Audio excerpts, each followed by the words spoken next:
Hi, I'm Tom Dailey, and this is Scott Darnell. And this week on How the West Was Camped, we're going to take you to Turquoise Lake near Leadville, Colorado. One summer, two friends set out with their families to camp at some of Colorado's premier outdoor destinations. This is their story.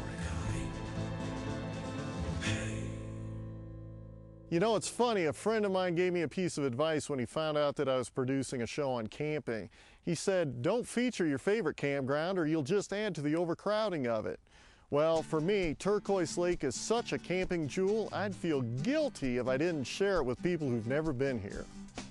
Located in central Colorado, Turquoise Lake is just a few minutes west of the charming mountain town of Leadville. There are 7 different camping areas to choose from at Turquoise, and we made our reservations at Silver Dollar Campground. There are no hookups, and the dense pines can make backing a trailer up a bit of a challenge. So take your time and use a spotter. But the trees that make parking tough are what make this area magical. The sites are huge and give so much solitude that it's easy to forget that you are in a campground with others all around you. This place is perfect for kids.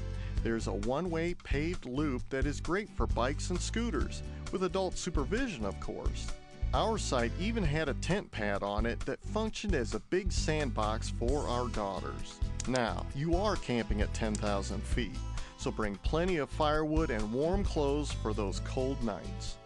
There is one downside to camping at Turquoise Lake, and that is at certain times of the year, there can be a lot of standing water around, and that means a lot of mosquitoes. So, another item you'll want to bring is mosquito repellent with at least 25% DEET, and make sure everyone gets slathered up good when the bugs are out. One amenity that you'll find here at Turquoise Lake that you won't find at most national campgrounds is flush toilets, and for some people that can be very important. Although I will warn you, they are stainless steel, and that will wake you up in the morning. With flush toilets, it received a low odor reader rating of fresh. Other neighboring campgrounds include the Belle of Colorado, an all-tent facility. I personally recommend the Molly Brown Campground for its great views of the lake, but it fills up fast, so make your reservations well in advance. The main attraction to Turquoise Lake is its amazing natural beauty. Nestled in the shadow of Mount Massive, its high altitude and cooler temperatures remind me more of Canada than Colorado. Set in the aptly named Lake County, this is one of the few places I've been to in Colorado that seems to abound with water. Like most larger bodies of water in the state, this lake is actually a reservoir, and it's filled by the Mount Elbert Power Plant. Its depths can accommodate just about any watercraft, and makes it a great fishing destination. I used to catch mostly Lakers here, but in recent years, rainbow and brown trout have made a big comeback. There is plenty of easy shore access for anglers of all ages. Even if you don't catch anything, the beauty of Turquoise Lake will make your outing memorable. While in the area, definitely take some time to explore nearby Leadville.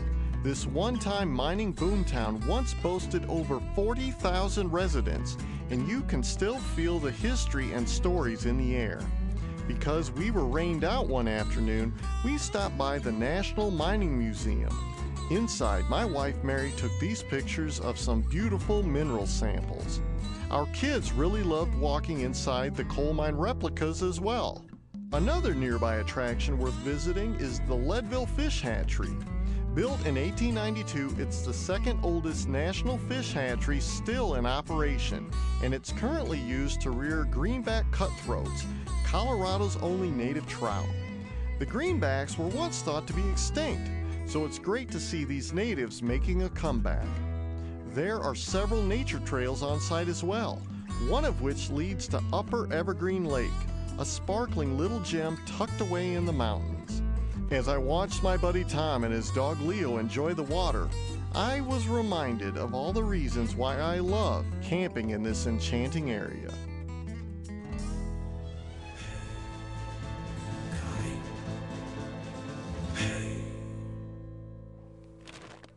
Hey, Tom Dailey here. My time-saving tip for this episode is to pre-cook your meat and freeze it before camping.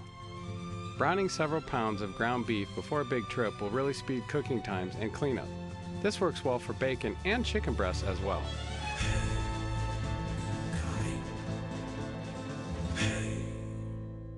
Hey, we really enjoyed camping up here at Turquoise Lake this weekend. I suggest you come up here and check it out yourselves. In fact, on a scale of 1 to 4, we give it 3.5 marshmallows. Why don't we take a look why? I've camped all over Colorado, and very few areas offer the beauty and quiet solitude that you'll find at Turquoise Lake. For those of us who stay at campgrounds, I don't think it could get any better. Although I agree totally about the scenery, I would deduct a few more points for the heavy bug population we encountered. But when camping, you take the good with the not so good. And there is plenty that is almost perfect with this area. The town of Leadville is teeming with history, and the fish hatchery was fun and educational for the kids to see. And that wraps up another episode of How the West Was Camped.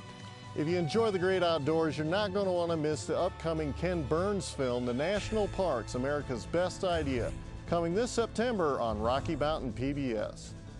And from Scott's family and mine, stay safe and happy trails.